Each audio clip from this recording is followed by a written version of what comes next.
আমরা বাংলাদেশে গণতন্ত্র পুনঃপ্রতিষ্ঠার দল। আমরা বাকশালের স্বৈর শাসনের গোরস্থানের উপর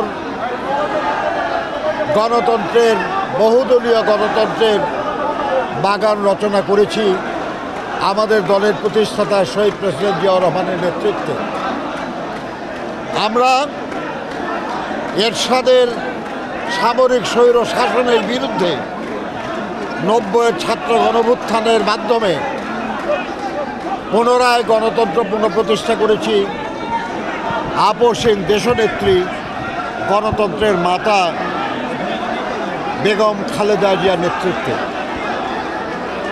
আরেকবার শেখ হাসিনার স্বৈর শাসন এবং ফ্যাসিবাদের বিরুদ্ধে দীর্ঘ 15 বছর অবিরাম লড়াই করেছে বিএনপি দেশনেত্রী বেগম খালেদা জিয়ার নেতৃত্বে, এবং তাকে অন্যায়ভাবে কারারুদ্ধ করার পর জনাব তারেক রহমানের নেতৃত্বে। এই লড়াইয়ের শেষ পর্যায়ে এদেশের ছাত্র শ্রমিক জনতার অভ্যুত্থানের মাধ্যমে ফ্যাসিবাদের পতন ঘটেছে।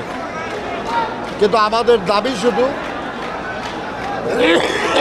সরকারের পতন ছিল না, আমাদের মূল দাবি ছিল গণতন্ত্র পুনঃপ্রতিষ্ঠা। তার জন্য এই ফ্যাসিবাদের পতন প্রয়োজন ছিল।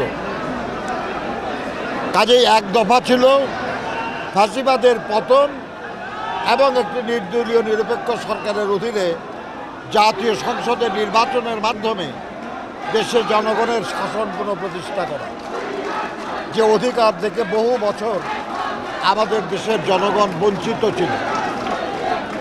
আমরা আল্লাহর কাছে শুকর করি যে আমাদের দাবির প্রথম অংশ পূরণ হয়েছে।